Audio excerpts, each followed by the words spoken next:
Thank you.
సంతతముగా సీయోను పాటలను సముగా పాడునే.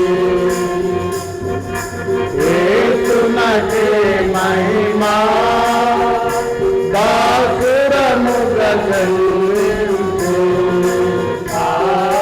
యేసునకే మహిమా బాసురముగా చెల్లించు.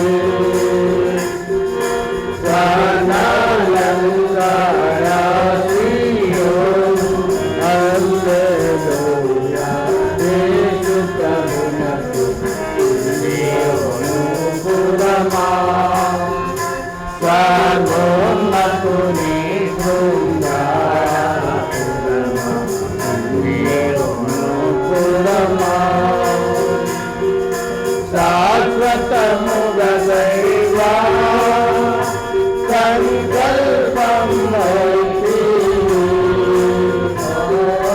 శాశ్వతముగా దైవా సంకల్పం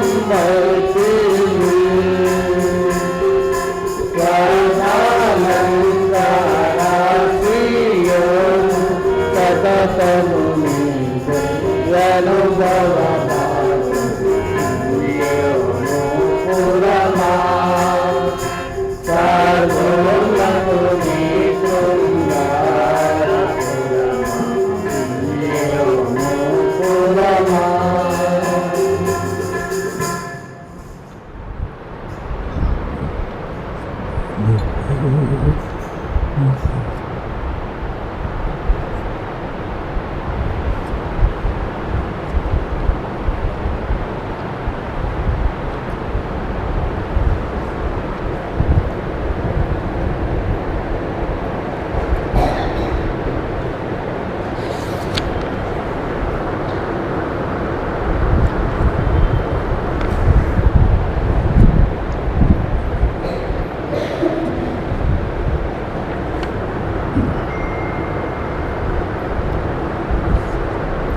మేలుకో మహిమరాజు చూడండి. మేలుకో మహిమరాజు, మేలుకో మహిమరాజు.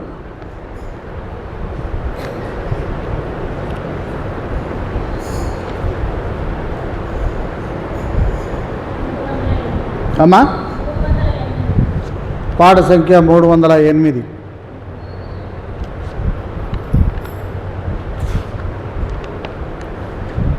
పాత పాటల బుక్లో 305. ఎంత అన్నా? 308.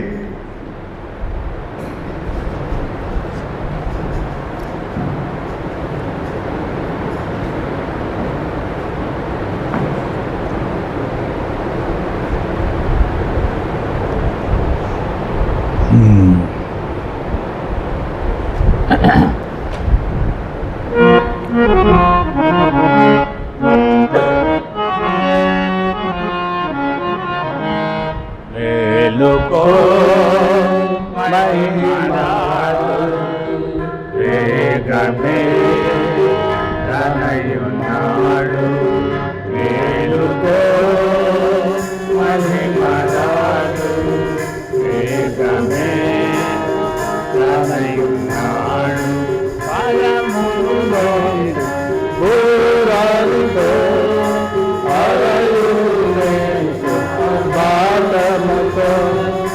పరముని బురజారిలో హరయునకు బాటమ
तो तेरा प्रभु త్వరపడు ఓ ప్రియున్నా నిలుపే మహిమరాజు వేగమే నాయున్నాడు నిలుపే మహిమరాజు వేగమే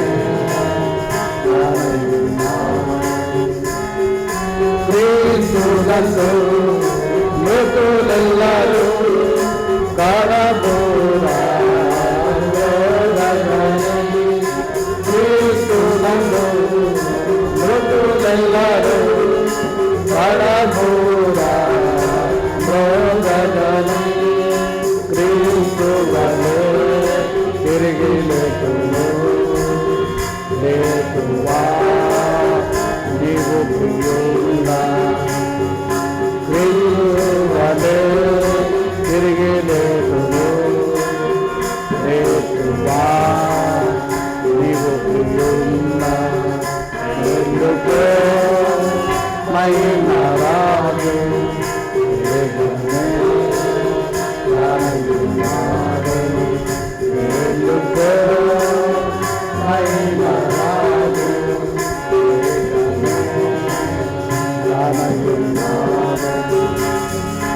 ఆరయంగా పరిశుద్ధులు మోసెదరు అక్షయదేవులై ఆరయంగా పరిశుద్ధులు మోసెదరు అక్షయదేవులై పరమందు ప్రభు క్రీస్తు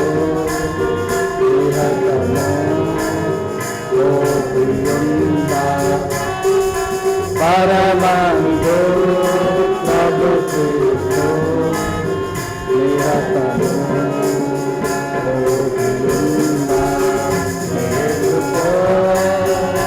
మహిమరాజు వేగమే నాయున్నాడు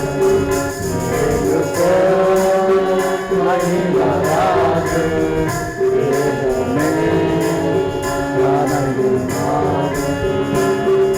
కరుణాలని ఓ మరణమా నిరతము నీకు జయనగునా కరుణాలని ఓ మరణమా నిరతము నీకు జయమగునా మరణ సంభారుండేషు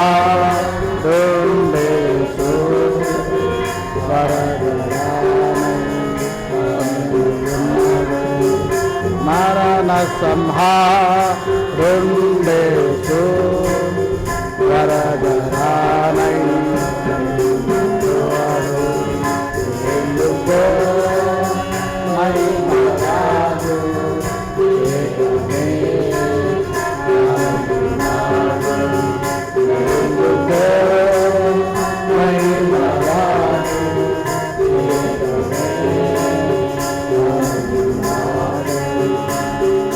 నాం కలుపా చాచరులు హింసపరను ద్రోహించిన నాం కలుపా చాచరులు హింసపరచను ద్రోహించిన దేశమైనాను జగియకును ఆశతో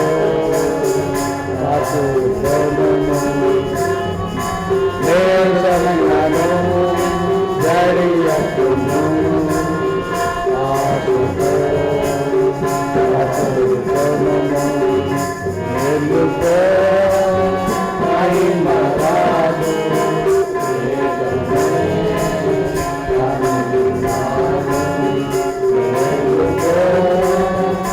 మహిమరాజు వేగమే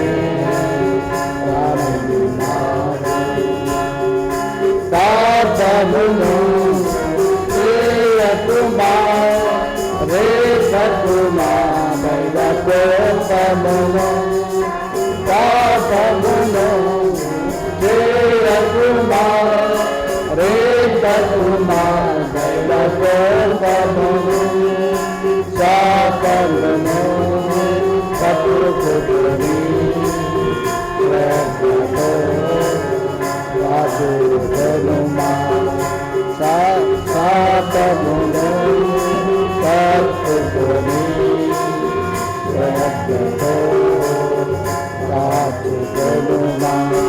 మేలుకో మహిమరాజు వేగమే రామకుమారు. మేలుకో మహిమరాజు వేగమే రామకుమారు.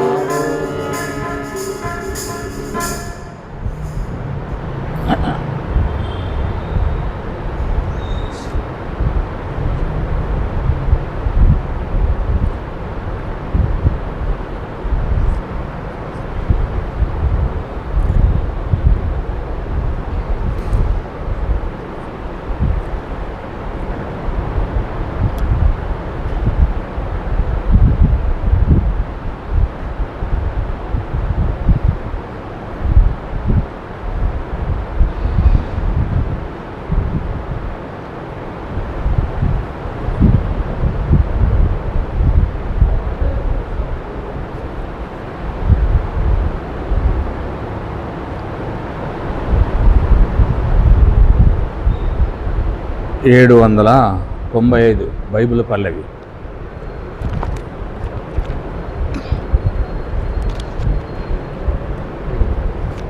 నేను పాడతాను, తర్వాత మీరు కలిసి పాడదాం. యేసునే స్తుతించు రేపే మగునో తెలియనందున స్తుతించు.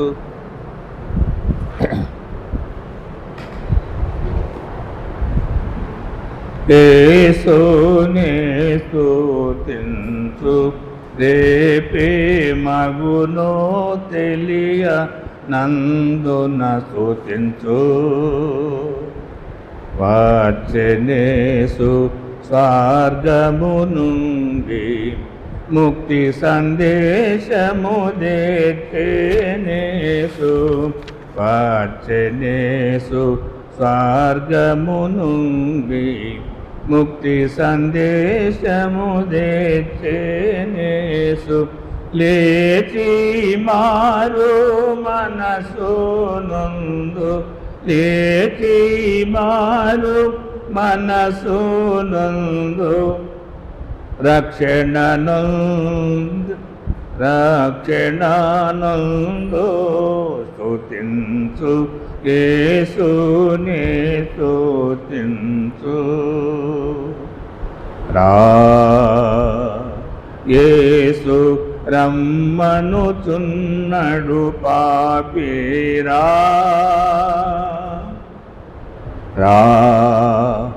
యేసు రమ్మనుచున్నడు పాపీరా. నమ్ము నీకు రక్షణనిచ్చున్, హృదయా తలుపు తట్టుచున్నాడు. నీ హృదయ ద్వారము తెరువు. యేసు ప్రభున్ లోనికి రానిమ్మో.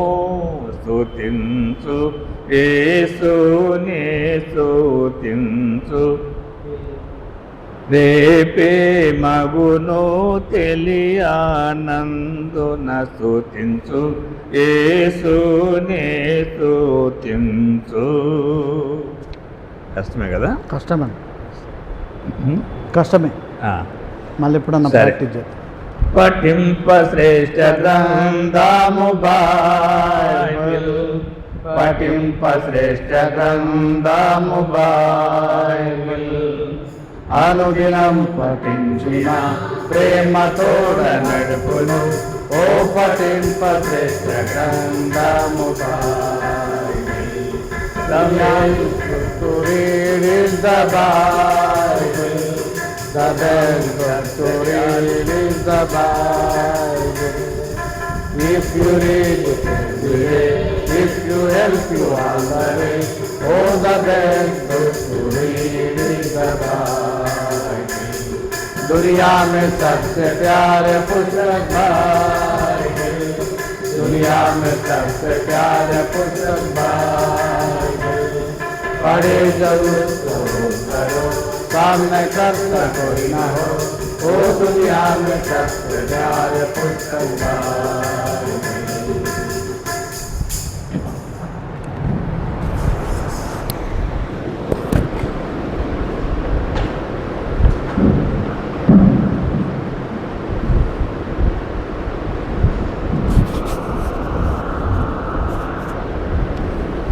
వద్దు.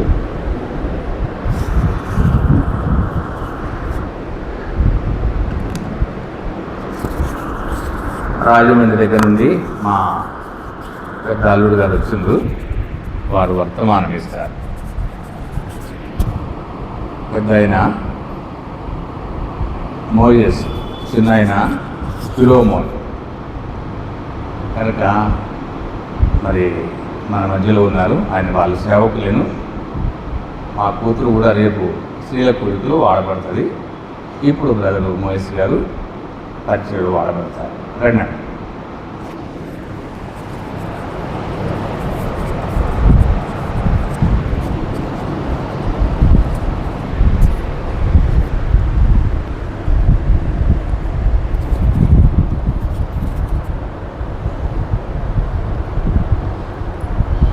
సమయాల్లో బైబిల్ పట్టణము కొరకు నెహెమ్యా గ్రంథము 11వ అధ్యాయము.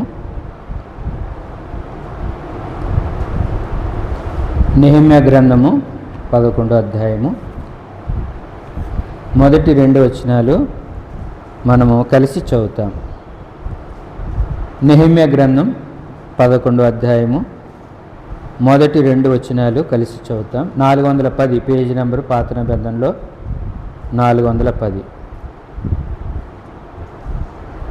జనుల అధికారులు యెరూషలేములో నివాసం చేసిరి.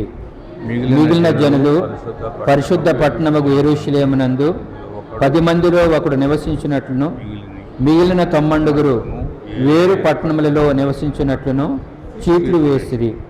యెరూషలేములో నివసించుటకు సంతోషముగా ఒప్పుకొనే వారిని జనులు దీవించిరి. ప్రార్థన చేసుకుంటాం. ప్రభు మనతో మాట్లాడి తన పరిశుద్ధాత్మ సహాయం చేత మనతో ఆయన సంధించినట్లుగా సహాయం కొరకు ప్రార్థన చేసుకుంటాం. ప్రేమ నమ్మకం కలిగిన ప్రియ పరలోకపు తండ్రి, మారని మార్పు చెందని గొప్ప దేవా, నీ కుమారుడును మా రక్షకుడైన యేసుక్రీస్తు వారి యొక్క అమూల్య నామమును బట్టి కృతజ్ఞత చెల్లిస్తూ ఈ సాయంకాల వేళ మీ ఆలయంలో ధ్యానించడానికి మీ ప్రసన్నతను చూచినట్లుగా దేవా, మీరు మాకు అనుగ్రహించినటువంటి భాగ్యాన్ని బట్టి నిన్ను స్తుతిస్తా ఉన్నాం. ఉదయకాలమైనంతట్లో ప్రభా మా పనులలో బాధ్యతలలో దేవా మరి మా యొక్క ప్రయాణాలన్నింటిలో సహాయపడి ఈ దినము కావాల్సినటువంటి ఆహారాన్ని అనుగ్రహించి సాయంకాల వేళ సేద తీర్చబడినట్లుగా దేవా మీ సన్నిధిలో దేవ ఆత్మయు జీవమైనటువంటి నీ మాటల చేత దేవ మరి నిత్య జీవపు మాటల చేత బలపరచబడినట్లు మమ్మలను మీరు ఆహ్వానించి నడిపించిన దాని కొరకే స్తుతిస్తూ ఉన్నాం. సమయాల్లో ప్రభా కెరూబుల మధ్య నుండి సింహాసనం నుండి నీ స్వరమును వినగలిగినట్లుగా మాకు కృప దయచేయండి. మిమ్మల్ని చూడగలిగినట్లుగా, మీ స్వరం వినగలిగినట్లుగా దేవ మరి గ్రహించి దాని ప్రకారం అనుసరించుట కొరకై తీర్మానం కలిగి ఉన్నట్లు మీ కార్యం చేత మమ్మలను బలపరచుమని కోరుచు, అయోగ్యుడు చేతకాని మీ దాసుని మీ సిలువ చాటును మరుగుపరుచుకొని ప్రభా మీ యొక్క పరిశుద్ధాత్మ సహాయం చేత మీ దాసుని నోట నీ మాటలుంచి నాకు మాకు దేవ మరి రక్షణ విషయంలో ఎదుగుట కొరకై పాలవలే జుంటి దేని దారిలో మధురము కంటే ప్రభా మరి మా జీవితాల్లో క్రొవ్వు మెదడు కంటే శ్రేష్టముగా మీ వాక్యాన్ని అనుగ్రహిస్తూ వచ్చిన దాని కొరకు వందనాలు. ఈ వాక్యము 30 అంతలుగా 60 అంతలుగా 100 అంతలుగా మేము ఫలించాలని దేవ మా కొరకై మీరు సిద్ధపరిచి విరిచి అనుగ్రహించమని ప్రార్థిస్తూ ఉన్నాం. ఖడ్గం వంటి నీ వాక్యము, సుత్తి వంటి నీ వాక్యము తండ్రి, సమయాల్లో అద్దం వంటి నీ వాక్యం చేత మమ్మలను మాలో ఉన్నటువంటి కఠినత్వాన్ని మాలో తండ్రి మరి నీ వాక్యము దేవ మరి చేరవలసినంతగా చేరినట్లుగా మీ కార్యం చేయమని కోరుచు మీ హస్తాలకు అప్పగించుకుంటూ యేసుక్రీస్తు వారి యొక్క అమూల్య నామమున కృతజ్ఞతతో ప్రార్థించి వేడుచుంటున్నాము తండ్రి, ఆమేన్. ప్రభు అయినటువంటి యేసుక్రీస్తు వారి అమూల్య నామమున మీకు శుభములు తెలియచేస్తా ఉన్నాం. మరి గత దినాలలో నెహెమ్యా గ్రంథాన్ని ధ్యానిస్తూ ఉన్నారు. ఈ దినాన్ని మరొక పర్యాయము దేవుడు తన యొక్క వాక్యం ద్వారా మనల్ని తన ఉద్దేశాలను మనతో పంచుకోవాలని కోరుతా ఉన్నాడు. బైబిల్ పఠనము లేక బైబిల్ ధ్యానము ఇది ఇరువురికి ఇది బోధించేది కాదు, నైపుణ్యాన్ని కనపరిచేది కాదు. కానీ మనం ఎంతవరకు నేర్చుకున్నాం, మన జీవితంలో దేవుని యొక్క వాక్యం యొక్క ఉద్దేశము దేవుడు ఎలాగ నెరవేర్చాలని కోరుతున్నాడు అనే సంగతిని మనము నెమరు వేసుకునేటువంటి సమయం ఇది. ఇక్కడ మనం చూస్తున్నటువంటి భాగంలో మరి మొదటి 2 వచనాలు ఇంతకుముందు ధ్యానిస్తూ వచ్చారు. మరి దైవజనులు కూడా దాని విషయంలో కొన్ని తలంపులు మరి ఆత్మీయంగా మన భౌతిక జీవితంలో నిత్యత్వం కొరకే దేవుడు కలిగినటువంటి తలంపులను మనతో పంచుకుంటూ వచ్చారు. అయినప్పటికీ మరొక పర్యాయము నూతన విధానంలో ప్రభువుని తెలుసుకోవడానికి ఆయన ఉద్దేశాలు మనం ఎరుగుట కొరకాయి ఆయన మనతో మాట్లాడాలని కోరుతా ఉన్నాడు.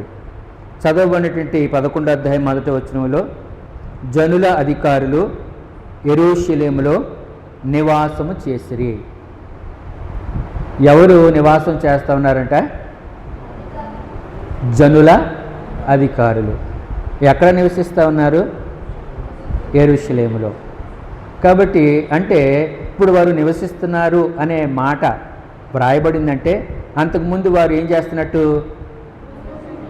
నివసించట్లేదు కదండి. 7వ అధ్యాయానికి వెళితే జ్ఞాపకం చేస్తాం. మరొకసారి నెమరు వేసుకుంటాం. 7వ అధ్యాయంలో రాయబడుతూ ఉంది.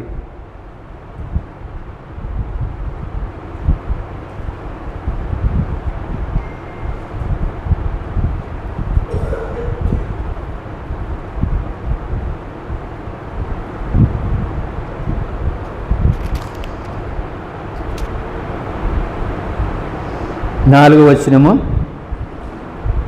7వ అధ్యాయం. అప్పటిలో ఆ పట్టణము మిగుల విశాలముగాను పెద్దదిగాను ఉండెను గాని దానిలో జనులు కొద్దిగా ఉండిరి. ఇండ్లు ఇంకా కట్టబడలేదు. ఈ పట్టణము మిగుల విశాలము కలిగినటువంటిది, చాలా పెద్దది అని రాయబడుతూ ఉంది. అయితే జనులు ఎలాగున్నారంటండి? కొద్ది మందిగా ఉన్నారంట. అంతేకాదు ఇండ్లు ఇంకా కట్టబడలేదు. కాబట్టి ఇప్పుడు ఇది ఉన్నటువంటి స్థితి దేనికి లేక ఏమని జ్ఞాపకం చేస్తూ ఉందంటే, యెరూషలేము ఎన్నిసార్లు అది దోచుకొనబడింది లేక పట్టబడింది? యెరూషలేము ఎన్నిసార్లు పట్టబడిందండి? అది కాల్చబడే పర్యంతము ఎన్ని పర్యాయాలు కట్టబడి లేక అది దోచుకొనబడింది అంటారు? 3 పర్యాయాలు దోచుకొనబడింది. 4వ పర్యాయం యేసుప్రభువు వారు తన శిష్యులతో ఒక మాట చెప్తూ వచ్చాడు. ఆ దేవాలయము దానికి ఉన్నటువంటి విధానము చూసి శిష్యులు మాట్లాడుతూ ఉన్నప్పుడు, ఈ దేవాలయాన్ని నేను ఏం చేస్తాను ఏమండి 3 దినాల్లో పడగొట్టి నేను కడతానని చెప్తూ వచ్చాడు.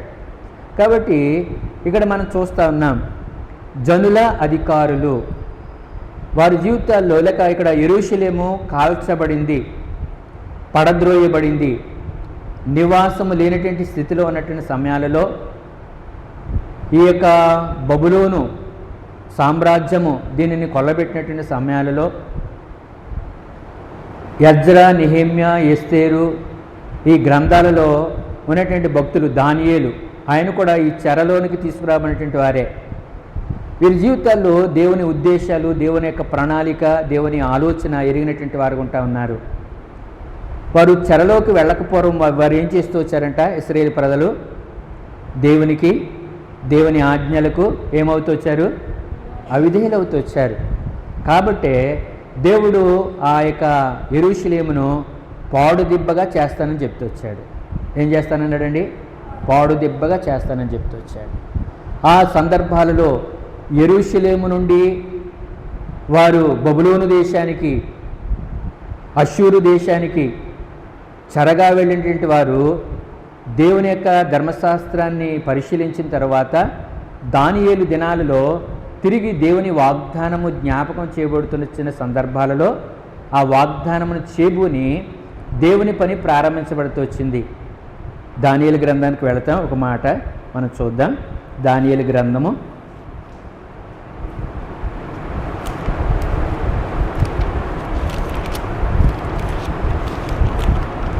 7వ 9వ అధ్యాయం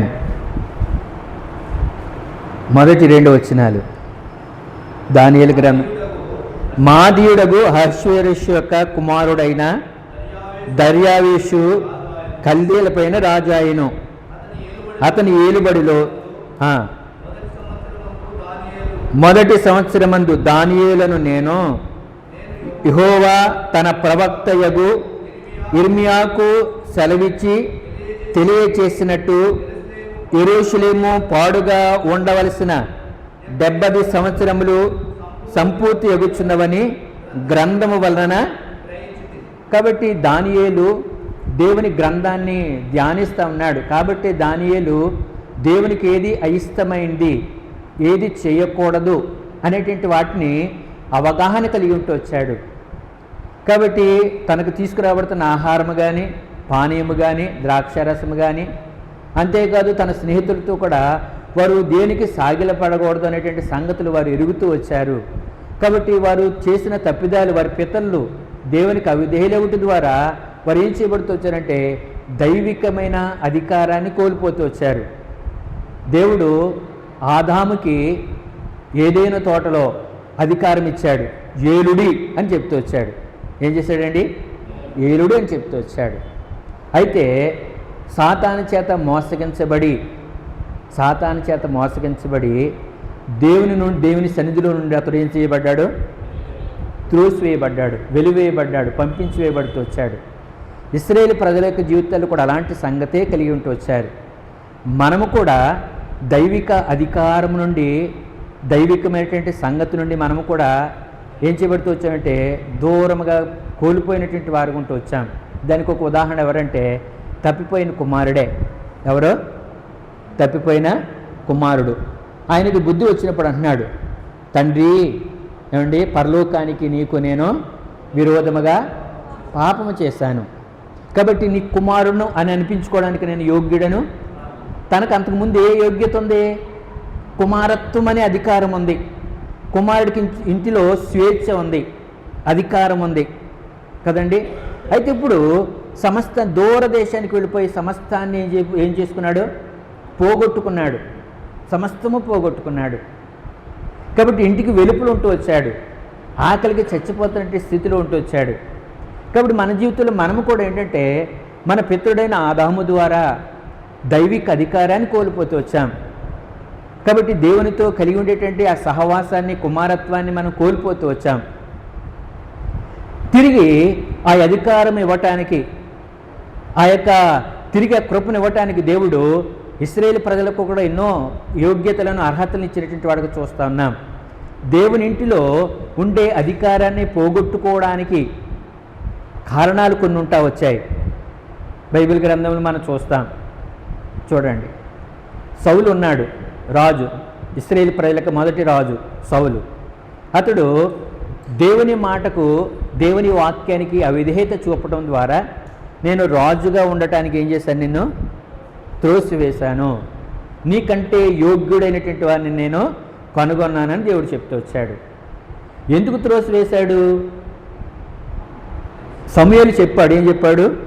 నేను వస్తానయ్యా, నేను వచ్చి బలర్పించిన తర్వాత మీరేం చేయాలి? యుద్ధానికి వెళ్ళాలని చెప్పాడు కదండి. ఈయన ఏం చేయాలి? కనిపెట్టుకుని ఉండాలి. ఏం చేసి ఉండాలండి? కాబట్టి అయితే పరిస్థితులను చూచి సౌలు ఏం చేస్తూ ఉన్నాడు? ప్రజలందరూ కొండకు వెళ్ళిపోతున్నారు, కొంతమంది అరణ్యానికి వెళ్ళిపోతున్నారు. ఆ కారణం చేత అయ్యో ఈ ప్రజలు వెళ్లకుండా ఆపు చేయాలంటే, ఈ ప్రజలు అందరూ వెళ్ళిపోతే కనుక యుద్ధం ఎలా చేయగలం అని చెప్పి ఏం చేశాడంటే తాను సాహసించి తనకి ఏదైతే అప్పగించలేదో దేవుడు తనకిచ్చిన అధికారాన్ని ప్రక్కన పెట్టి తనకి అప్పగింపబడినటువంటి పనికి అతడు ఏం చేస్తూ వచ్చాడంటే ఏమండి సాహసిస్తూ వచ్చాడు. నేను సాహసించి చేశాను ఈ పని, ఎందుకు చేసావయ్యే పని అని చెప్పి అడిగినప్పుడు, కాబట్టి అందుకనే తోసివేయబడుతూ వచ్చాడు. మనము చూస్తూ ఉన్నాం. మోషే జీవితాన్ని కూడా చూస్తాం. అతన్ని ఒక ప్రశ్న వేశారు. అతన్ని దేవుడు ఆయన మరణ శాసనములో తల్లిదండ్రుల యొక్క విశ్వాసం ద్వారా ఆయన జన్మించాడు. 3 నెలలు దాచబడ్డేటువంటి మోషే దేవుడు శత్రువు ఎదుటే తననేం చేస్తూ వచ్చాడంటే పెంచుతూ వచ్చాడు. సకల విద్యలు నేర్చుకోవడానికి సామర్థ్యత కలిగి చేశాడు. అయితే ఇప్పుడు తను ఏం చేశాడంటే తన ప్రజలను వెళ్ళాడంట. చూడటానికి వెళ్ళినప్పుడు ఒక ఐగుప్తీయుడు ఒక ఇశ్రాయేలీయుడు ఏం చేస్తూ ఉన్నాడు, ఇద్దరు కూడా పోట్లాడుతూ ఉన్నారు. పోట్లాడుతున్నప్పుడు మోషే చూశాడు. చూసిన తర్వాత ఏం చేశాడండి, ఐగుప్తిని చూశాడు. ఎందుకు పోట్లాడుతామన్నాడు, తన కోపం ఉద్రేకం ఎక్కువైపోయింది. అతడు ఐగుప్తీయుడు కాబట్టి ఏం చేశాడు, అతను చంపి ఇసుకలో పాతి పెట్టేశాడు. తిరిగి మరునాడు అని రాస్తాడు. మరలా వెంటనే మరుసటి రోజు ఏం చేస్తాడు, మరలా బయటకు వచ్చి తన ప్రజల గురించినటువంటి సంగతులు విచారించడానికి వచ్చాడు.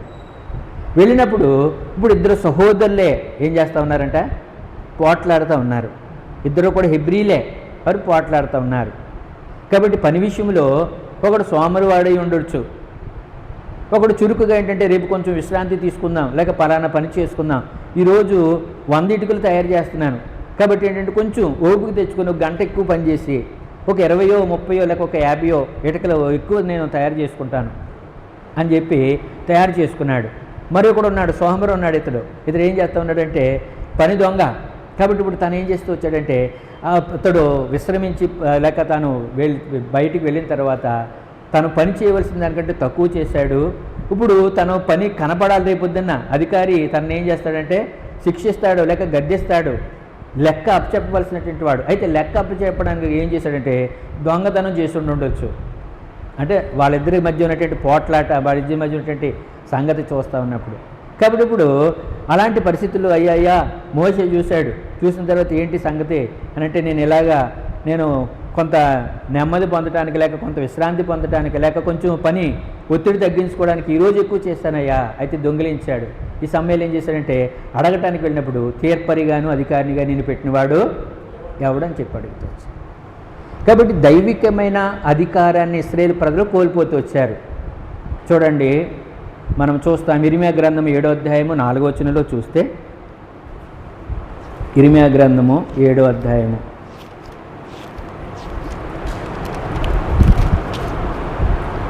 4వ వచనము, ఈ స్థలము యెహోవా ఆలయము, ఈ స్థలము యెహోవా ఆలయము, ఈ స్థలము యెహోవా ఆలయమని మీరు చెప్పుచున్నారే. ఈ మోసకరమైన మాటలు ఆధారము చేసుకొనకుడి. అలాగనక మీ మార్గములను మీ క్రియలను మీరు యథార్థముగా చక్కపరుచుకుని ప్రతివాడు తన పొరుగువాని ఎడల తప్పక న్యాయము జరిగించి పరదేశులను, తండ్రి లేని వారిని, విధవరాండ్లను బాధింపకయు చిందింపకయు, మీకు కీడు కలుగ చేయు అన్ని దేవతలను అనుసరింపకయు. కాబట్టి దేవుడు ఇర్మియాతో ఆ ప్రజలతో తెలియచేస్తూ వచ్చాడు. వారు యెరూషలేములో ఉన్నారు, పాలు తేళ్లు ప్రవహించి దేశంలో నివసిస్తూ ఉన్నారు, వారికి సమృద్ధి ఉంది.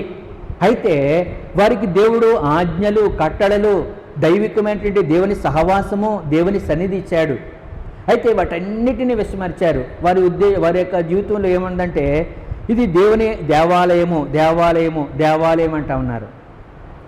అంటే పైకి మందిరం అని చెప్తా ఉన్నారు, కానీ వారి జీవితాల్లో దేవుడు చెప్పిన, దేవుడు ఆజ్ఞాపించిన దైవికమైనటువంటి ఉద్దేశాలను వారి జీవితాల్లో అనుసరించలేకపోతూ వచ్చారు.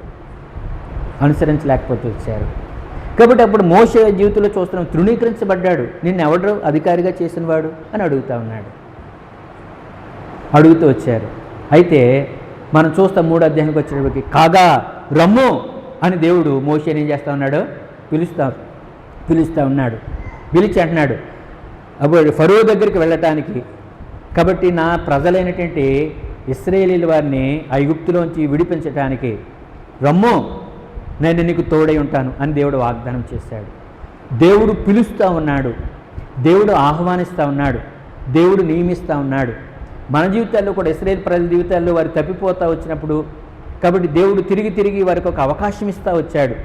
దానికి ఉదాహరణగా మనం చూస్తూ ఉన్నప్పుడు జకర్యా గ్రంథము 9వ అధ్యాయంలో ఒక మాట మనం చూస్తాం. జకర్యా గ్రంథము 9వ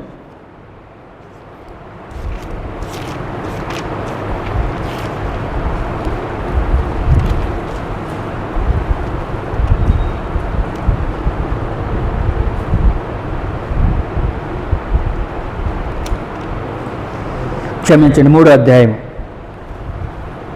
జకర్యా గ్రంథము 3వ అధ్యాయము 7వ వచనం దగ్గర నుంచి. సైన్యములకు అధిపతియగు యెహోవా సెలవిచ్చినదేమనగా, నా మార్గములలో నడుచుచు నేను నీకు అప్పగించిన దానిని భద్రముగా గైకొనిన ఎడల నీవు నా మందిరము మీద అధికారివై నా ఆవరణములను కాపాడువాడవగుదువు. మరియు ఇక్కడ నిలవబడు వారికి కలిగినట్లు నా సన్నిధిని నిలుచు భాగ్యమును నీకిత్తును. ప్రధాన యాజకుడైన యెహోషువ నీ ఎదుట కూర్చుండు నీ సహకారులు సూచనలుగా ఉన్నారు. నీవును వారును నా మాట ఆలకింపవలెను. ఏదనగా చిగురు అను నా సేవకుని నేను రప్పింపబోవు. ఇక్కడ ప్రధాన యాజకుడు యెహోషువ ఎలాగున్నాడంటండి? ఎలాగున్నాడు? మలిన వస్త్రాలతో ఉన్నాడు. పై వచనాల్లో చూస్తే సాతాను ఫిర్యాది అయి కొరకంచు వలె ఉన్నాడంట. ఈయన ప్రధాన యాజకుడు. అయితే తన వస్త్రాల మీద ఏముందంటే కొన్ని మచ్చలు, డాగులు ఉన్నాయి. కొంత అపవిత్రత ఉంది, కొంత అవిధేయత ఉంది. కాబట్టి సాతానుకు అవకాశం దొరికింది. అయితే దేవుని సన్నిధిలో ఫిర్యాదు చేస్తున్నాడు. యోబు జీవితంలో కూడా మనం చూస్తాం. దేవుడే యోబుని గురించి ఏం చెప్పాడండి? ఏం చెప్పాడు? యథార్థవర్తనుడు, న్యాయవంతుడు, ఏమండి, చెడుతనమును విసర్జించినవాడు కాబట్టి భయభక్తులు కలిగినవాడు. కాబట్టి ఇలాంటి వ్యక్తిని సాతాను ఏం చేయాలనుకున్నాడంటే, కాబట్టి పందెం కాస్తా ఉన్నాడు, లేకపోతే తనను దేవునికి ఒక శబ్దము లేక సవాలు చేస్తున్నటువంటి వాడుగా చూస్తూ ఉన్నాం. మన జీవితాల్లో అంటే జనుల అధికారులు అని చెప్తున్నాడు. యెషయా గ్రంథం 5వ అధ్యాయానికి వెళితే, నేను నీతి చూడగా, నేను న్యాయము చూడగా, నేను ఒక ద్రాక్షవనం వేశాను.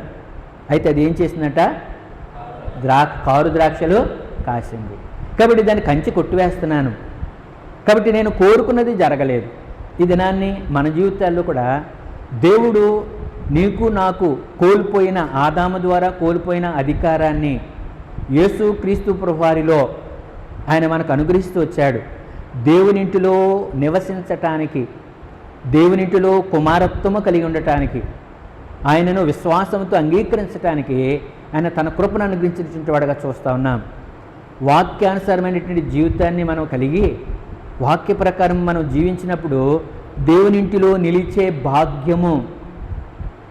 కాబట్టి కాసి లేక ప్రార్థించేటువంటి జీవితము కదండి. అక్కడ యెహోషువతో చెప్తున్నాడు, దేవునింటిలో అధికారము అంటే మనకు ఒక అధికారం కావాలి కదండి. ఇప్పుడు వారు ఎక్కడ నివసిస్తూ ఉన్నారంట? జనుల అధికారులు ఎక్కడ నివసిస్తున్నారు? యెరూషలేములో నివసిస్తున్నారు కదండి. అలా ఆ మాట ప్రత్యేకంగా వ్రాయబడుతూ వచ్చింది. అంటే ఉదాహరణకు లోకానుసారంగా మనం కూడా చూస్తున్నప్పుడు ఏంటంటే, ఒక కోర్టులో పనిచేస్తున్న వ్యక్తికి కొన్ని క్వార్టర్స్ ఉంటాయి కదండి. పోలీస్ శాఖ కూడా కొన్ని క్వార్టర్స్ ఉంటాయి, అంతేనంటారా? వాళ్ళు అందులో నివసించాలి. ఆ క్వార్టర్స్లో వాళ్ళు నివసించడానికి, వాళ్ళు తగినటువంటి వారి ఉద్యోగానికి లేక వారు చేసే బాధ్యతలకు ప్రభుత్వం ఏం చేస్తుందంటే, వారు నివసించడానికి కొన్ని క్వార్టర్స్ వరకు నియమిస్తూ ఉంది. అలాగే దైవజనులు కూడా ఏంటంటే లివింగ్ క్వార్టర్ అండి, సేవకుడు క్వార్టర్ అండి అని అంటాం కదండి. కాబట్టి మన జీవితాల్లో దేవునింటిలో నివసించాలి. దావీదు ఇలాంటి ఆశ కలిగి ఉన్నాడు. ఎప్పుడు కలిగి ఉన్నాడు? 23వ కీర్తన అంటాడు, చిరకాలము యెహోవా మందిరములో నివాసము చేయాలని కోరుతున్నాడు. అప్పటికి మందిరం ఉందంటారా? మందిరం ఉందా? మందిరంలే. కానీ దావీదు ఆశ అంతా కూడా జనులు మందిరానికి వెళ్దామంటే సంతోషించాను. అయ్యా, నీ ఆలయంలో నేను నీ ప్రసన్నత చూడాలని ఆశపడుతూ ఉన్నాను. కాబట్టి ఊగుతూ ఉన్నాను. నీ నివాసం ఎంత రమ్యమైందయ్యా. కాబట్టి దావీదు ఆత్మీయంగా దేవుని వాక్యానుసారమైన జీవితంలో ఆయన సరిచేయబడుతూ వచ్చాడు. ఆయన తప్పిపోయినటువంటి వాడే. కానీ కాబట్టి దావీదు గుడారము, పడిపోయిన గుడారాన్ని తిరిగి కట్టడానికి దేవుడు ఉద్దేశిస్తూ వచ్చిన వాడు కొట్టున్నాడు. సొలొమోను ద్వారా నిర్మించబడిన మందిరము కాబట్టి 3 పర్యాయాలు అది కోల్చబడింది, అది దోచుకొనబడింది, చివరికి అది కాల్చబడి నివాస యోగ్యం లేకుండా చేయబడుతూ వచ్చింది. ఇది నన్ను దేవుడు నీ కొరకు నా కొరకు తన కుమారుడైన యేసుక్రీస్తు ప్రభువుని లోకములోనికి పంపి ఆయన చేసిన బలియాగము ద్వారా మనల్ని ఏం చేసుకున్నాడంటే మనలో నివసించడానికి మనల్ని హృదయముగా లేక మన హృదయాన్ని ఆలయముగా చేసుకున్నాడు, గృహముగా చేసుకున్నాడు. అంతేకాదు దేవునిని నివాస స్థలముగా మనం చేసుకోవాలన్నటువంటి వారుగా మనల్ని చేశాడంట. 91వ కీర్తనలో రాస్తాడు కదా, 91వ కీర్తన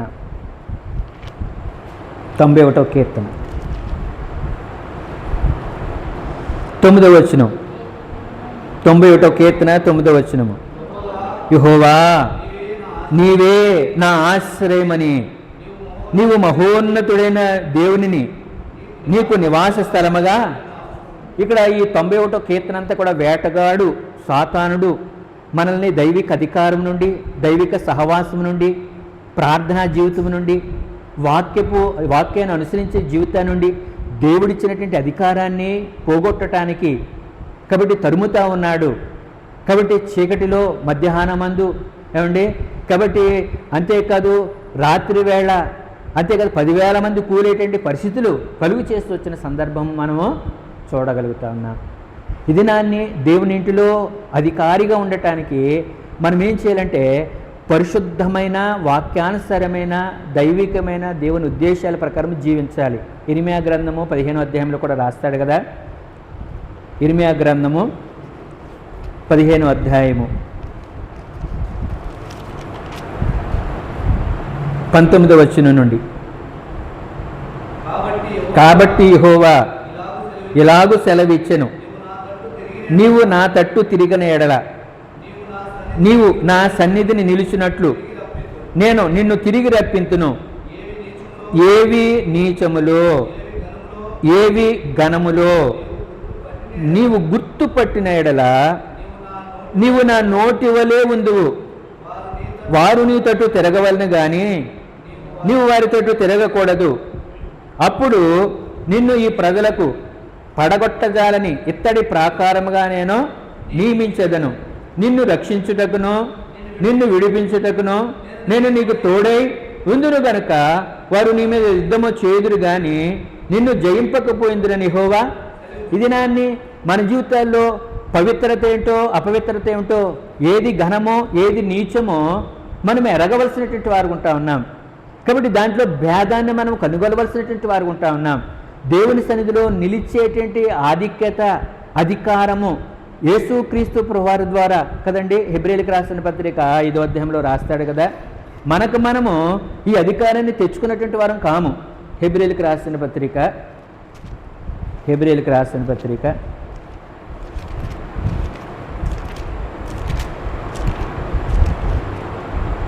5వ అధ్యాయము 3-4 వచనాలు.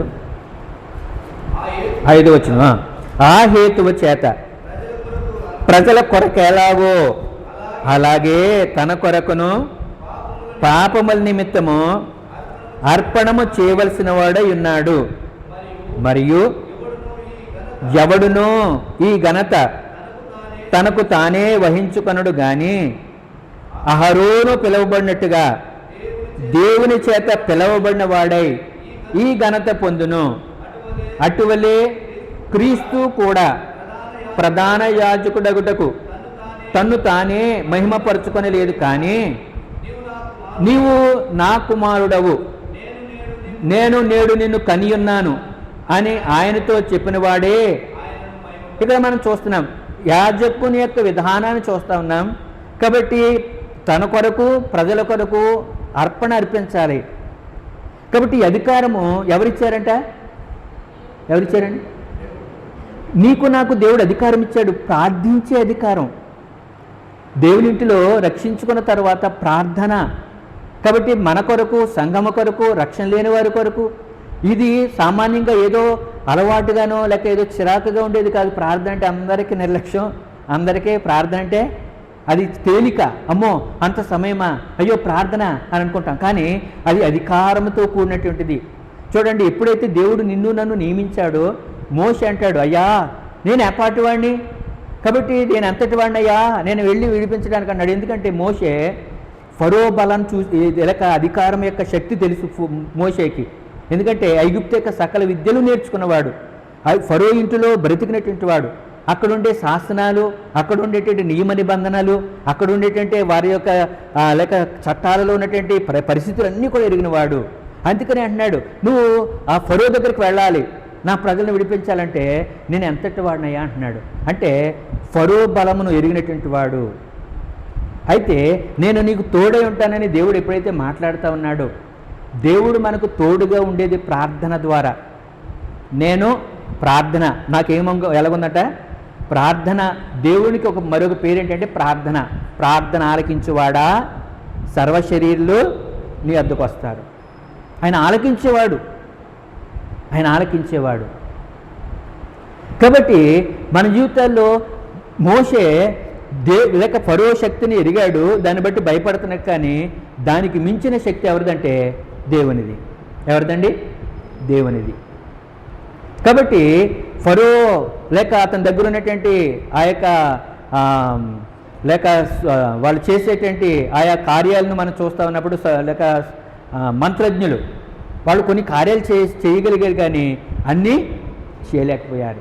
కాబట్టి దేవుడు తోడుగా ఉంటే, దేవుని శక్తి మనకు కావాలంటే ప్రార్థన మనకెంతో అవసరమైనదిగా ఉంటా ఉంది. ప్రార్థనే మనకి శక్తిగా ఉన్నట్లుగా జ్ఞాపకం చేయబడతా ఉంది. వాక్యము కూడా మనకు బలమైందే. కాబట్టి యెహోవాయందు ఆనందించుట ద్వారా, దేవుని వాక్యమందు ఆనందించుట ద్వారా మనం ఏం పొందుతామంట? బలం పొందుతాం. శత్రువు లేక మన ఎదుట జయించలేని వాడు కొంటున్నాడు దేవుని శక్తి. కాబట్టి ఆయన తోడుగా ఎవరుకుంటున్నాడంటే ఎవరైతే ఆయన ఆజ్ఞలను అనుసరిస్తున్నారో, ఆయన వాక్యానుసారంగా జీవిస్తూ ఉన్నారో. కాబట్టి దేవునింటిలో లేక ప్రార్థించే అధికారం, వాక్యాన్ని అనుసరించే అధికారం, వాక్య ప్రకారము ఆ చిత్తాన్ని నెరవేర్చేటువంటి అధికారము మనకిచ్చాడు. కాబట్టి ఈ యొక్క సత్యాన్ని ఎరగక అనేక పర్యాయాలు మనం ఏం చేస్తామంటే నిర్లక్ష్యం వహిస్తూ ఉంటాం. నీకు నాకు ఇవ్వబడినటువంటి సంగతి అది. ఒక అధికారి ఏదైనా ఆజ్ఞ జారీ చేయాలంటే తనతో ఉన్నటువంటి మిగిలినటువంటి అధికారులు, తన కింద ఉన్నటువంటి అధికారులందరినీ పిలుస్తాడు. ఈ పని ఇలా చేయాలి, లేక పలానా కేసు ఇలాగ వాదించాలి, లేక పలానా కేసు విషయంలో ఇలాగ దాన్ని కొరకు నిర్ణయాలు తీసుకోవాలి అని వారికి తెలియచేస్తూ ఉంటాడు. అలాగే దేవుని వాక్యము దేవుడు ఏమి చేయాలని కోరుతున్నాడు తన అధికారం ద్వారా. పోగొట్టబడిన మనము, నష్టపోయిన మనము కదండి. యేసుప్రభువుని అడిగారు, ఏమరంటే నువ్వు ఈ అధికారం అంతా నీకు ఎవరిచ్చారని అడిగారు కదండి. యేసుప్రభు చెప్తూ వచ్చాడు, నా అంతటా నేను ఇది చేయట్లే. నేను ఏది చేసినా సరే తండ్రి ఏదైతే ఆజ్ఞాపిస్తున్నాడో, తండ్రి ఏదైతే చెప్పాడో దానినే నేను కాబట్టి జ్ఞాపకం చేస్తున్నాడు. ఈ దినాన్ని తనంతట తానే కాదు, మన జీవితాలు ఏంటంటే అహరోనుకి దేవుడు ఆ అధికారాన్ని ఇచ్చాడు. యేసుక్రీస్తు ప్రభువారు కూడా తండ్రి యొక్క అధికారం చేత మహిమపరచబడుతూ వచ్చాడు భూమి మీద. ఇది నాన్ని పోగొట్టుకుంటా ఉన్నాం దేవుని సన్నిధిని. కాబట్టి దేవుని యొక్క దేవుడు మనల్ని నివాసంగా చేసుకున్నాడు. అంతేకాదు మనము దేవునిని నివాసము స్థలముగా చేసుకున్నప్పుడు, కాబట్టి అతడు నన్ను ప్రేమించుచున్నాడు కనుక నేను అతన్ని తప్పిస్తాను, అతన్ని విడిపిస్తాను, అతన్ని గొప్ప చేస్తాను, అతను నాకు మొరపెట్టగా అతనికి ఉత్తరమిస్తాను, అతన్ని నేనేం చేస్తాను, నా రక్షణ అతనికి చూపిస్తాను. ఈ దినాన్ని దానియేలు, శద్రకు, మేషకు, లేక ఎజ్రా, నెహెమ్యా, ఎస్తేరు వారి జీవితాల్లో దేవుని శక్తిని వారు కనపరుస్తూ వచ్చారు. తప్పిపోయిన వారి పితల ద్వారా వారు పోగొట్టుకున్నారు, దేవుని సహవాసాన్ని పోగొట్టుకున్నారు, దేవుని మందిరాన్ని పోగొట్టుకున్నారు, అక్కడ నివసించడానికి అర్హత యోగ్యత లేని వారుగా చేయబడుతూ వచ్చారు. అయితే దేవుడు తిరిగి ఆయన నియమిస్తూ ఉన్నాడు, దేవుడు తిరిగి ఆయన ఆజ్ఞాపిస్తున్నటువంటి వాడుగా చూస్తూ ఉన్నాం. కొన్నిసార్లు ఈ అధికారాన్ని శత్రువు ఎదిరించేవాడు కొట్టున్నాడు. లౌకిక జ్ఞానం చేత ఏంటంటే నష్టపరచాలని కోరుతూ ఉన్నాడు. అందులో 2 సందర్భాలు చూస్తాం. మొదట ఎవరంటే మోషే. మొదట ఏ ప్రశ్న అయితే వేయబడిందో తను వెళుతున్నటువంటి అధికారంలో కూడా ఏంటంటే 16వ అధ్యాయం సంఖ్యాకాండం వచ్చేటప్పటికి, మా మీద నిన్ను అధికారిగా పెట్టుకున్నావు, గొప్పవాడిగా చేసుకుంటున్నావు, సమాజంలో ప్రతివాడు కూడా ఎవరో సమానమే అని చెప్తా ఉన్నారు. ఆ సందర్భాల్లో తనవాడెవరో దేవుని వాడెవడో, దేవుని పిలిచినటువంటి వాని ద్వారా దేవుడు ఏ కార్యాలు చేయాలని కోరుతున్నాడో ఆయన తెలుసుకుందామని చెప్తూ వచ్చాడు. ఆ సందర్భంలో ఒక మాట అంటాడు చూడండి, సంఖ్యాకాండం 16వ అధ్యాయము, సంఖ్యాకాండము 16వ అధ్యాయము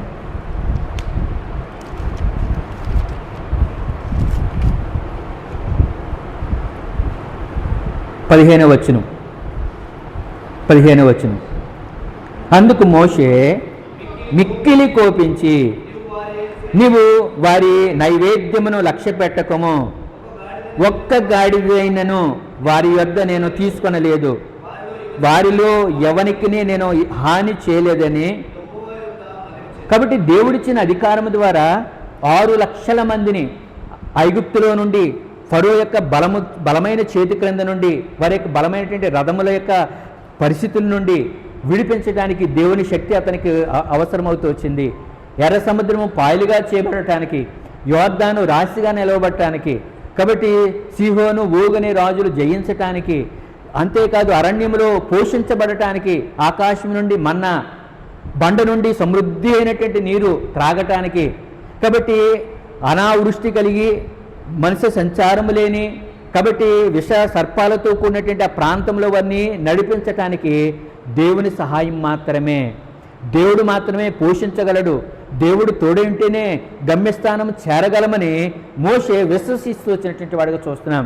దేవుడు నీకు నాకు ఇచ్చిన అధికారం ద్వారా, దేవుని ఇంటిలో దేవుని వాక్యము ద్వారా, దేవుని అనుసరించడం ద్వారా మన అక్కరతలన్నీ తీర్చబడటానికి, ముందున్నటువంటి ప్రతి ప్రమాదము నుండి, ప్రతి అనావృష్టి నుండి, ప్రతి విధమైన కీడు నుండి కాబట్టి జ్ఞాపకం చేస్తూ ఉన్నాడు. 6 బాధలు కలిగినా 7వ బాధ వచ్చినా ఏ కీడు తగలదు. క్షామకాలమున మరణము నుండి, యుద్ధమున ఖడ్గబలము నుండి, ఏమండి ప్రళయం వచ్చినను దానికి భయపడవు అని చెప్తా ఉన్నాడు. కాబట్టి దాడి చేసేవి చాలా ఉన్నాయి మన యాత్రా జీవితంలో. అయితే మనము పడిపోవడానికి, మనము నష్టపోవడానికి, దైవికమైనటువంటి అధికారాన్ని పోగొట్టుకోవడానికి దేవుడిచ్చినటువంటి ఆయుధాలు ప్రార్థన, విశ్వాసము, వాక్యము, దేవుని సన్నిధి, దాని యొక్క సంపూర్ణత లేక సహవాసము, దాని యొక్క విలువను మనం కలిగి ఉండాలని జ్ఞాపకం చేస్తూ ఉన్నాడు. జనుల అధికారులు, ఇక్కడ మనం చూస్తున్నాం. ఈ అధికారులు గతంలో ఎందుకు లేక ఆ మందిరం కాల్చబడి బయట ఉన్నారు, వారు వెలుపులున్నారు, వారు నివసించలేకపోవడానికి కారణం ఏంటంటే వారు అన్యాయం చేస్తూ వచ్చారు, అక్రమం చేస్తూ వచ్చారు, మోసం చేస్తూ వచ్చారు, లంచగొండితనం చేస్తూ వచ్చారు. ఆ భాగాలన్నీ మనం చదివితే అధ్యాయాలన్నింటిలో మనం చూస్తాం. నెహెమ్యా దినాల్లోనే మనం ముందు వచ్చిన అధ్యాయాల్లో చూస్తే, కాబట్టి తన ప్రజల దగ్గర వారే ఏం చేస్తూ ఉన్నారంట ఏమండి, కాబట్టి వారి పొలాలు లీజుకిచ్చుకొని లేక వాళ్ళ పొలాలు తాకట్టు పెట్టుకున్నటువంటి వారే వారికి ఆహారం లేకుండా చేస్తూ వచ్చారు. ఆ విషయాలన్నింటిలో నెహెమ్యా నేను అలా చేయలేదు, దేవుడు నన్ను జ్ఞాపకం చేస్తును గాక, కాబట్టి నేను తినటానికి తప్ప ఏది కూడా వాళ్ళ దగ్గర నేను పుచ్చుకోలేదని చెప్తా ఉన్నాడు. ఇదే మాట సమూయేలు అంటాడు, నేను ఎవరి దగ్గర ఒక గాడిది కానీ ఏమండి లేక ఒక మరొకటి దేనిని కానీ అన్యాయంగా కానీ నేను ఏది. ఈ దినాన్ని మన జీవితాల్లో దేవుడు కోరుతుంది ఏంటంటే అపవిత్రత లేక ఏది ఘనతో ఏది అఘనతో లేక దేవుని అనుసరించడం ద్వారా మనకి దేవుని ఇంటిలో కలిగి ఉండేటువంటి ఆధిక్యతను, అధికారాన్ని ఆయన అనుగ్రహించేటువంటి వాడుగా చూస్తూ ఉన్నాం. జనుల అధికారులు ఎక్కడ నివసించారంటండి? యెరూషలేములో నివసించారు. ఆ యెరూషలేం గురించి రాయబడతా ఉంది. మనం చూస్తాం మొదటి వచనంలో నెహెమ్యా గ్రంథం.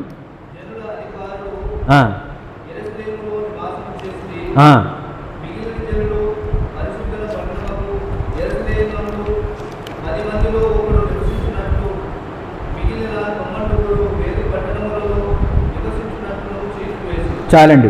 మిగిలిన జనులు పరిశుద్ధ పట్టణమగు యెరూషలేమునందు. దేవుని పట్టణం ఎలాంటిదంటండి? పరిశుద్ధ పట్టణం. ఎలాంటి పట్టణం? పరిశుద్ధుడు. దేవుడు పరిశుద్ధుడు. ఆయన సన్నిధిలో ఎడటానికి పరిశుద్ధతయే అనుకూలం. నేను పరిశుద్ధుడైన ప్రకారము సమస్త ప్రవర్తనలో మీరు పరిశుద్ధులై ఉండండి. యెరూషలేము పరిశుద్ధమైనటువంటిది. యెషయా గ్రంథం 48వ అధ్యాయంలో సెలవిస్తాడు కదా, మన జీవితంలో పరిశుద్ధత కొరకై దేవుడు మనల్ని పిలిచినటువంటి వాడుగా చూస్తున్నాం. 48వ అధ్యాయం యెషయా గ్రంథంలో మనం చూస్తాం. 2వ వచనం, వారు మేము పరిశుద్ధ పట్టణస్థలమును పేరు పెట్టుకుని ఇశ్రాయేలు దేవునిని ఆశ్రయించుదురు, సైన్యములకు యెహోవా అని ఆయనకు పేరు. చాలండి. ఇక్కడ మనం చూస్తూ ఉన్నాం.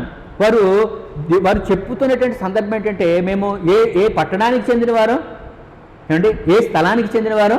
మేము పరిశుద్ధ పట్టణస్థలము అని పేరు పెట్టుకొని ఇశ్రాయేలు దేవునిని, ఆ దేవుడు పరిశుద్ధుడు, ఆ దేవుని పట్టణం కూడా ఎలాంటిది? పరిశుద్ధమైంది. అయితే అది అపవిత్రమైందంట. అది అపవిత్రత కలుగు చేసుకుంటా వచ్చింది. కాబట్టి జ్ఞాపకం చేస్తున్నాడు. 52వ అధ్యాయము, యెషయా గ్రంథం 52వ అధ్యాయము మొదటి వచనం. యెషయా గ్రంథం, సియోను లెమ్ము లెమ్ము, నీ బలము ధరించుకొనుము, పరిశుద్ధ పట్టణమైన యెరూషలేమా, నీ సుందర వస్త్రములు ధరించుకొనుము. ఇక్కడ మీదట సున్నతి పొందినవాడు ఒకడైనను, అపవిత్రుడు ఒకడైనను. కాబట్టి జ్ఞాపకం చేస్తున్నాడు, వాగ్దానం చేస్తున్నాడు. కాబట్టి ఇక్కడ చెప్తున్నాడు, సియోను లెమ్ము లెమ్ము, కాబట్టి పరిశుద్ధ పట్టణమా నీ బలము ధరించుకొనుము. కాబట్టి దేవుడు సుందరమైన వస్త్రాలు ఇచ్చాడు. ఒకప్పుడు అపవిత్రత కలిగినటువంటి వారు చూడండి, 61వ అధ్యాయం యెషయా గ్రంథంలో రాస్తా ఉన్నాడు.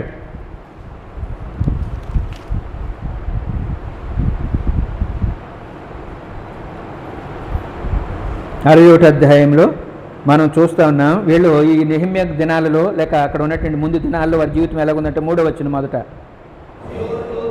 సియోన్లో దుఃఖించే వారికి ఉల్లాస వస్త్రములు ధరింపచేయుటకును, బూడిదకు ప్రతిగా పూదండను, దుఃఖమునకు ప్రతిగా ఆనంద తైలమును, భారభరితమైన ఆత్మకు ప్రతిగా స్తుతి వస్త్రమును వారికిచ్చుటకు ఆయన నన్ను పంపి ఉన్నాడు.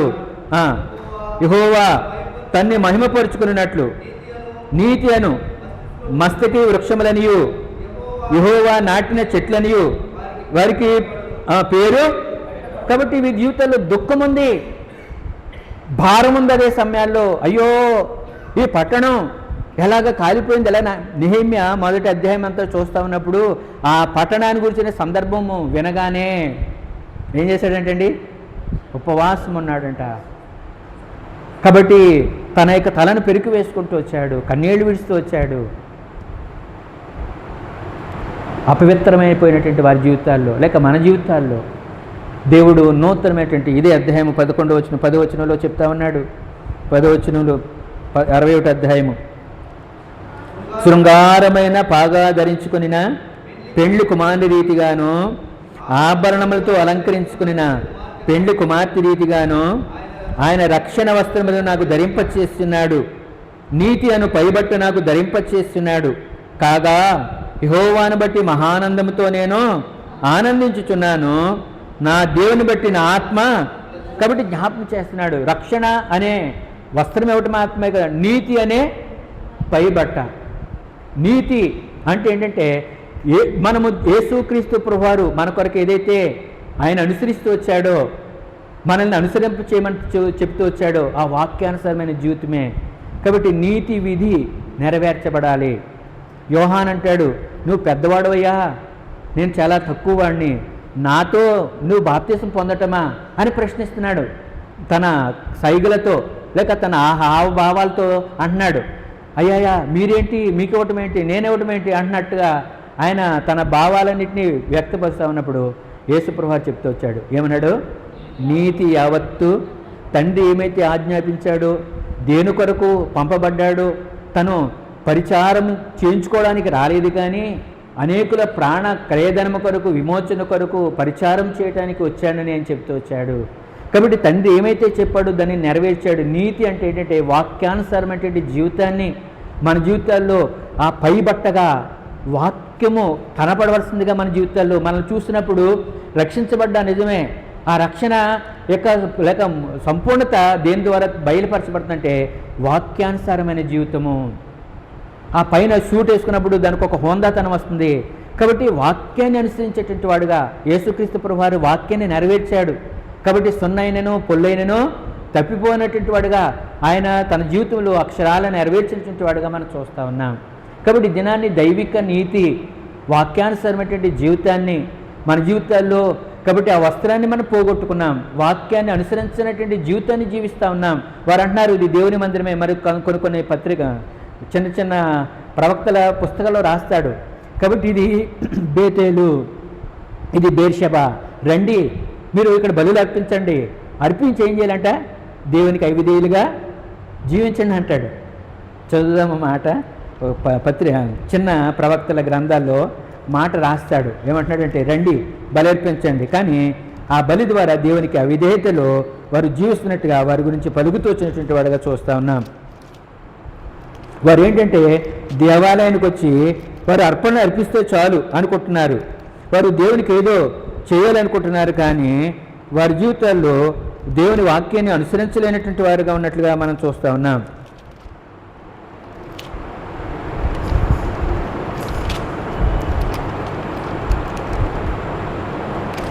ఐదో అధ్యాయం, ఆమోసు గ్రంథం 5వ అధ్యాయంలో ఇక్కడ రాస్తాడు. దానికి ముందు ఇంకొక భాగంలో రాస్తాడు ఆ మాటలు. ఇక్కడ 5వ అధ్యాయంలో కొన్ని మాటలు చదువుదాం. 4వ వచనం నుండి 5వ అధ్యాయం.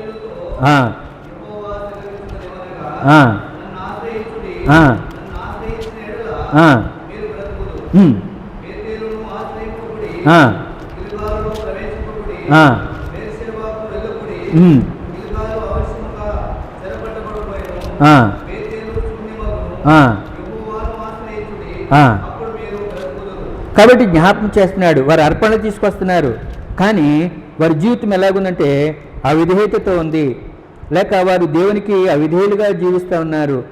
కాబట్టి జ్ఞాపకం చేస్తూ ఉన్నాడు. కాబట్టి ఆ రీతిగా వారు దేవునిని లేక ఘనపరుస్తున్నాం అనుకుంటున్నారు, దేవుని కొరకు జీవిస్తున్నాం అనుకుంటున్నారు, దేవునిని సంతోషపరుస్తున్నాం అనుకుంటున్నారు. కానీ వాళ్ళ జీవితం ఎలాగుందంటే అవిధేయతగా ఉంది అని చెప్తా ఉన్నాడు. ప్రవక్త ఈ మాటలు పలుకుతున్నట్లుగా మనం చూస్తూ ఉన్నాం. క్షమించండి.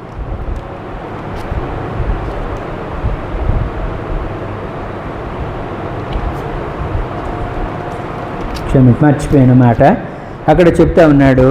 కాబట్టి వారి జీవితాల్లో దేవునికి అర్పణ తీసుకొస్తున్నారు, దేవుని కొరకు జీవిస్తున్నట్టుగా ఉన్నారు, కానీ వారు అవిధేయులుగా ఉంటూ వచ్చారు. ఆయన నీతిని నెరవేర్చినటువంటి వారుగా కనబడినట్లుగా జ్ఞాపకం చేయబడతా ఉంది. సందర్భాలలో దేవుని ఇంటిలో అధికారముగా లేక దైవికమైన అధికారము మనకి ఇచ్చాడు, కుమారత్వాన్ని ఇచ్చాడు, ప్రార్థించే అధికారం ఇచ్చాడు, వాక్యాన్ని మన జీవితంలో ఆయన క్రియలలోనూ ఏమండి ఎంఐ గ్రామం నుంచి వెళ్తున్నటువంటి వారికి వారు పలుకుతున్నారు. యేసుప్రభువు వారి గురించి చెప్పబడిన లోకాసువార్త 24వ అధ్యాయం చూడండి. 24వ అధ్యాయము లోకాసువార్త చూడండి. ఏం రాస్తున్నాడంటే 19వ వచనం. లోకాసువార్త 24వ అధ్యాయము 19వ వచనం. ఆయన అవి ఏవని వారిని అడిగినప్పుడు వారు నజరేయుడైన యేసుని గూర్చిన సంగతులే, ఆయన దేవుని ఎదుటను ప్రజలందరి ఎదుటను క్రియలలోనూ వాక్యములోనూ శక్తిగల ప్రవక్తే. కాబట్టి దేవుని ఎదుటే కాదు, మనుషులందరి ఎదుట కూడా ఎలా ఉన్నాడంటండి, క్రియలలో వాక్యములో కూడా ఆ శక్తి కనపరుస్తూ వచ్చాడు, ఆయన మాదిరిగా ఉంటూ వచ్చాడు. కాబట్టి జ్ఞాపకం చేయబడతా ఉంది. ఈ సందర్భాలలో మనం చూస్తూ ఉన్నాం. మనం చూస్తున్నటువంటి భాగంలో దేవుని వాక్యం చూస్తూ ఉన్నప్పుడు జనుల అధికారులు పట్టణంలో నివసిస్తున్నారు. ఒకప్పుడు వారు దేవుని ఇంట్లో నివసిస్తున్నామనుకున్నారు, కానీ వారికి హృదయం దేవునికి నివాసముగా లేదు. వారికి దేవుడు నివాసముగా లేని కారణం చేత భౌతికమైన కొన్ని బలుల ద్వారా, అర్పణ ద్వారా వారు దేవునికి అవిధేయులుగా ఆయన ఆజ్ఞలను అనుసరించినటువంటి వారు ఉన్నట్టు కారణం చేత దేవుడు యెరూషలేము అనేటువంటి సుందరమైనటువంటి ఆ యొక్క ప్రాకారములైనటువంటి ఆ మందిరాన్ని ఆయన కాల్చివేయడానికి అప్పగించాడు. అయితే ఈ అంత్యదినాలలో తన కుమారుడైన యేసుక్రీస్తు ప్రభువారి ద్వారా చేతి పని కాని నిత్యమైన పరలోక సంబంధమైనటువంటి దేవుని మందిరాన్ని నీ ద్వారా, నా ద్వారా, మన ద్వారా ఆత్మ సంబంధమైనటువంటి మందిరముగా మనల్ని కడుతున్నటువంటి వాడిగా మనం చూస్తూ ఉన్నాం. అందులో నీకు నాకు కాబట్టి స్వేచ్ఛగా కుమారత్వం, గతంలో ఆదామును బట్టి తప్పిపోయాం, పోగొట్టుకున్నాం, మొదటి సంగతి. కాబట్టి జ్ఞాపకం చేస్తున్నాడు. రెండవది ఇవ్వని అధికారాన్ని బట్టి కాబట్టి ప్రశ్నించబడుతూ వచ్చాం. మూడవది అపవిత్రతను బట్టి, మైలును బట్టి కొరకంచువలే సాతానుడు ఫిర్యాదుగా ఉంటూ వచ్చాడు. కాబట్టి దేవుని ఇంటిలో నిలిచే లేక నిలబడి ఉండేటువంటి ఆధిక్యత తిరిగి ఇవ్వటానికి ఆయన కాబట్టి అతని వస్త్రాలు మార్చమని చెప్తూ వచ్చాడు. కాబట్టి నాలుగవదిగా మనం చూస్తూ వచ్చాం. కాబట్టి నీచమేమో, కాబట్టి ఘనమేమో నువ్వు ఆ వ్యత్యాసం చూసి, కాబట్టి లోకము నిన్ను మార్చడం కాదు, కానీ నీవు లోకాన్ని మార్చగలిగినటువంటి వ్యక్తిగా ఈ లోకములో దైవిక నీతిని క్రియలలోనూ, కాబట్టి మన జీవితంలోనూ అది శక్తి కలిగిందిగా మనం కనపరచాలని కోరుతున్నాడు. ఆయన పట్టణము పరిశుద్ధమైన పట్టణం, కాబట్టి వారు ఈ జ్ఞాపకం చేస్తున్నాడు. వారిలో 10 మంది ఒకడు చొప్పున. ఇదంతా కూడా మనము ఆ లేవే కారణం నిర్గమాకాండం ఈ భాగాలకు వెళ్తే వారి తొలిచూరుని బట్టి ఏం చేయాలంట, కాబట్టి వారి యొక్క ప్రథమ సంతతికి బదులుగా లేవీలను నేను ఏర్పరచుకున్నాను. లేవీలు కాబట్టి దేవుని యొక్క ఇంటిలో పనిచేసేటువంటి వారు. లేవీలు చేయవలసిన పని ఏంటంటే పరిచారము. ప్రధాన యాజకుడు ఉన్నాడు, యాజకులు ఉన్నారు.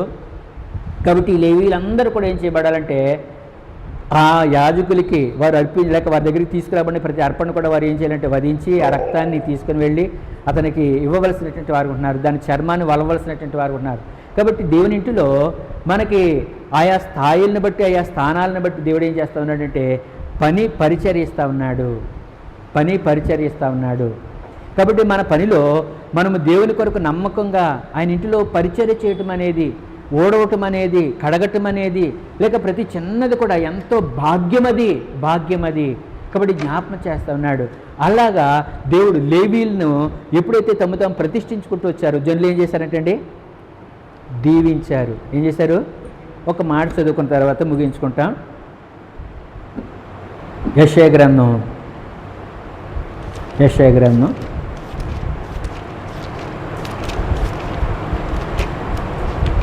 మన జీవితాల్లో వాక్యం కొరకు దేవుని కొరకు జీవించి ఉండొచ్చు. అయితే దేవుడు మనల్ని ఎలాగా ఆయన బలపరచున్నాడో జ్ఞాపకం చేస్తూ ఉన్నాడు.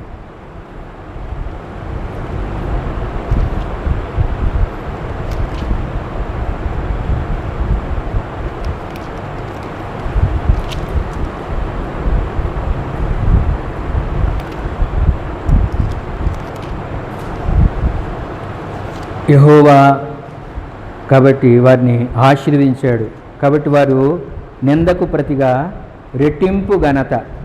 యెహోవా ఆశీర్వదించబడిన జనమని కాబట్టి వారు ఒప్పుకుంటా ఉన్నారంట. జ్ఞాపకం చేస్తున్నాడు అన్నమాట. యెషయా గ్రంథంలో రాస్తాడు.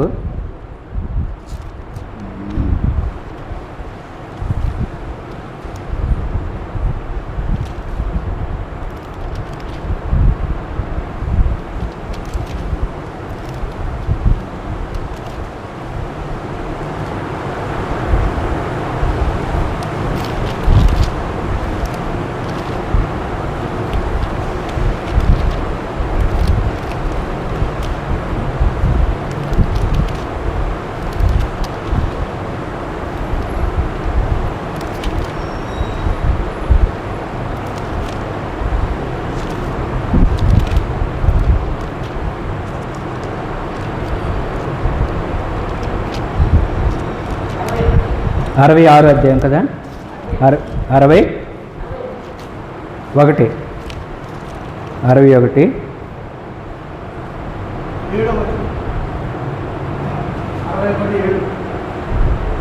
7 ఇంకొక మాట స్పష్టంగా రాయబడి ఉంటుంది. కాబట్టి యెహోవా ఆశీర్వించిన జనమని 9వ వచనమండి, చదవండి. 9వ వచనం. జనములలో వారి సంతతి తెలియబడును, జనముల మధ్యన వారి సంతానము ప్రసిద్ధి నొందును. వారు యెహోవా ఆశీర్వించిన జనమని వారిని చూచిన వారు ఒప్పుకొందురు. కాబట్టి జ్ఞాపకం చేస్తున్నాడు ఈ దినాన్ని. నేను ఆశీర్వించబడిన వారము, శాపగ్రస్తులమైన మన కొరకు అపోస్తల కార్యాలు 3వ అధ్యాయం 26 వచనం ప్రకారము దేవుడు తన సేవకుని పుట్టించి తన యొక్క కార్యము ద్వారా శాపగ్రస్తులమైన మనల్ని ఆశీర్వాదానికి, దుష్టత్వంలో ఉన్నటువంటి మనల్ని మళ్ళించి ఆశీర్వాదించబడినటువంటి జనమని, రెట్టింపు భాగానికి అర్హులని భూమి మీద దేవుని కొరకు జీవించడం ద్వారా. కాబట్టి వారందరూ కూడా దీవిస్తూ ఉన్నారు. కాబట్టి దేవుడు ఈ లేవీలలో తాము వారు ప్రతిష్ఠించుకుంట ద్వారా వారు దేవుని కొరకు లేక వారి జీవితాలని తీర్మానం చేసుకుంట ద్వారా జనులు దీవిస్తూ ఉన్నారు. ఈ దినాన్ని మన జీవితంలో దేవుడిచ్చినటువంటి ఆ ఇంటి యొక్క లేక భాగ్యాన్ని మనం కలిగినటువంటి వారమై లోకంలో అనేకులు మనల్ని చూసి యెహోవా ఆశీర్వించబడిన జనము కాబట్టి రెట్టింపు ఈ లోకములో ఎన్నో శ్రమలు రావచ్చు, నిందలు రావచ్చు, కానీ దేవుడు వారిని భాగ్యవంతులుగా ఆశ్రయించబడిన వారుగా ఆయన సిద్ధపరుస్తూ ఉన్నాడు. అలాగ నిన్ను నన్ను దేవుడు నడిపించి సహాయపడినగాక.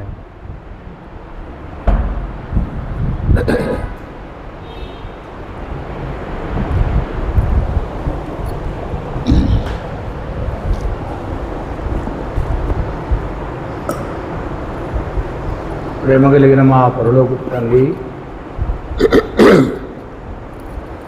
మా విమోచకుడు రక్షకుడు యేసుక్రీస్తు నామమున మీ పాద సన్నిధిలో మిమ్మల్ని స్తుతిస్తున్నాం. ఈ తల్లి మమ్మల్ని ప్రేమించి మాకు అనుగ్రహించిన అవకాశం కొరకు స్తోత్రాలు. ప్రీతండి, పాపాత్మలమైనటువంటి మేము మీ సన్నిధిలో ఉండే కృపాభాగ్యమును మాకు దయచేసిన కొరకు స్తోత్రాలు. ఎఫెసీయులకు రాసిన పత్రిక 1వ అధ్యాయంలో చెప్పినట్టుగా మీరు మమ్మల్ని ఆశీర్వదించినారు. నా తల్లి, మిమ్మల్ని కలిగిన వారు ఆశీర్వదించబడ్డారు. మీ ఇంట్లో నివసించేటువంటి వారు ఆశీర్వదించబడ్డారు. నా తండ్రి, రెట్టింపుకు ఘనతకు కారణముగా చేయబడ్డారు.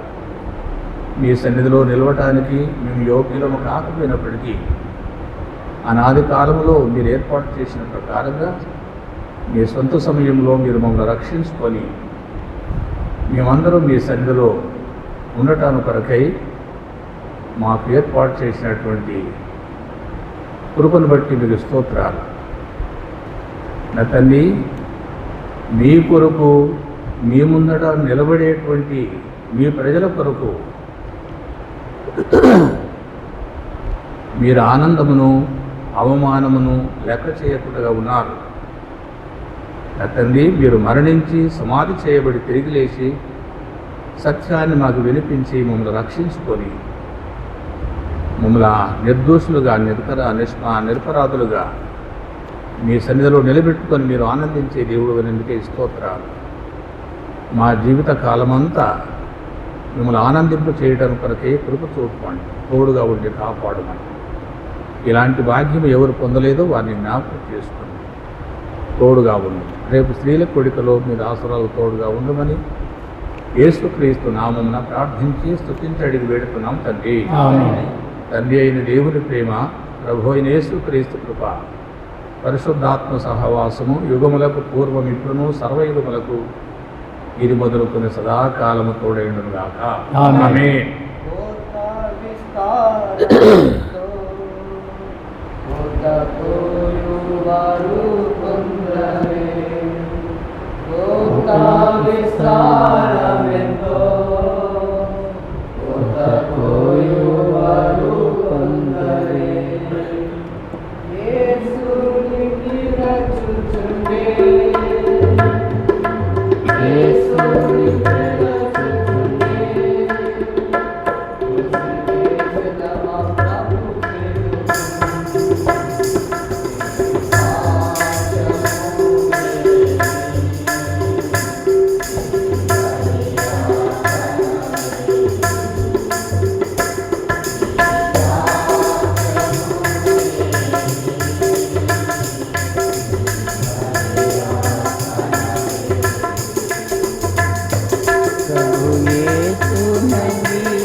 Hydra.